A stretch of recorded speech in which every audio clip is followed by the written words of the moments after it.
To save your very first £100, you don't need more willpower.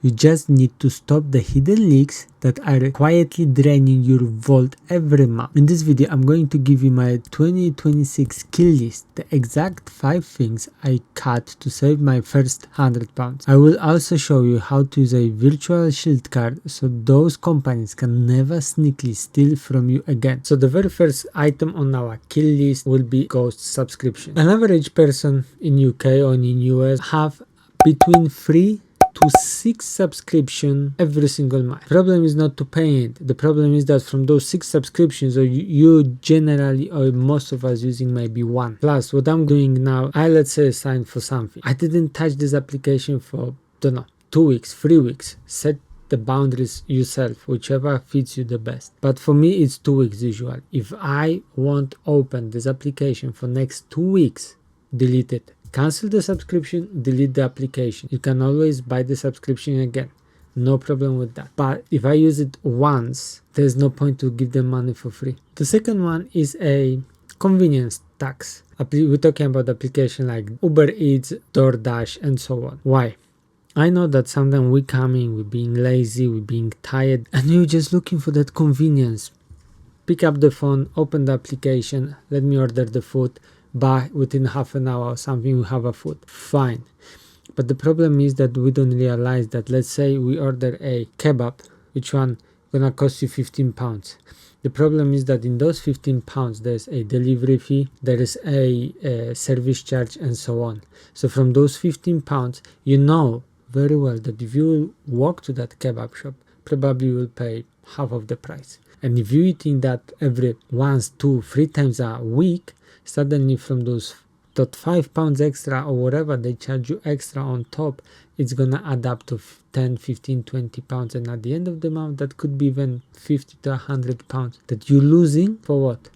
Because you can't be bothered to move your bum to the kebab shop that is maybe 10 minutes driving from you. Might be something to think about, isn't it? The third one is a impulse buying.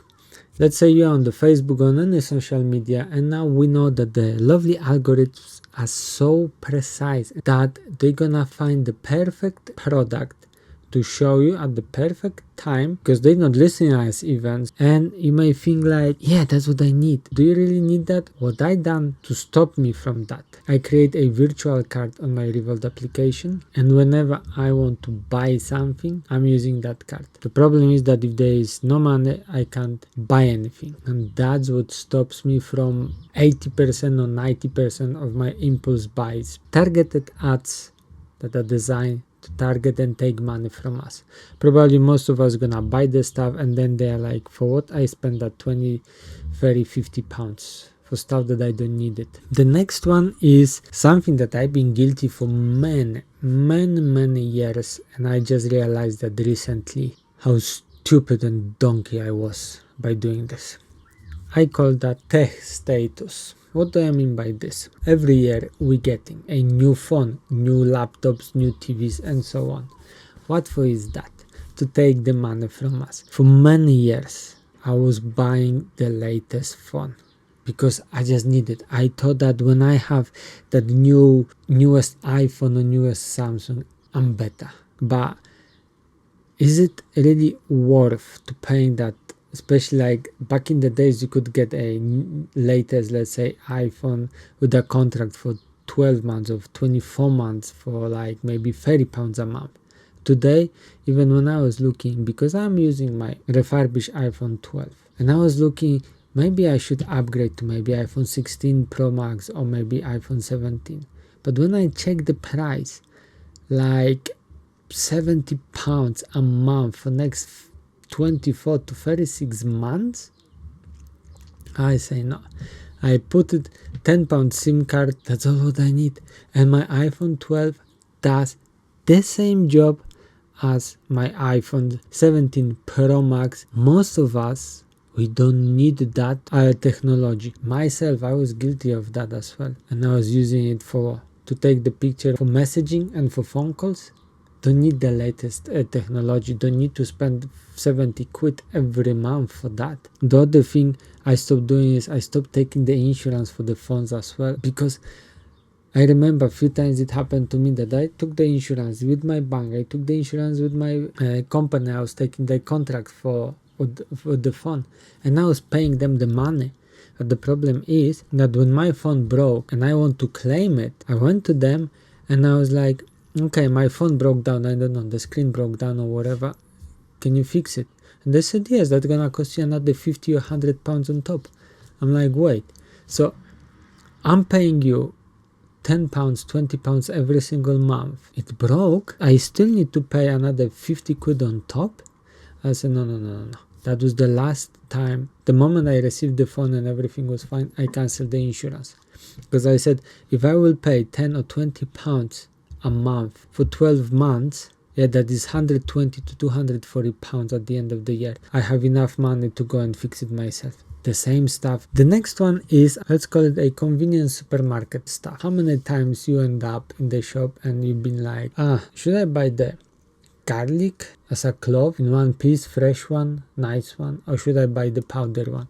Should I go and buy chopped vegetables or should I buy the whole piece? It is as well convenience to buy a chopped one, because you just come in, you just taking it, putting it in the food and voila. But that costs as well extra money. Is it worth it?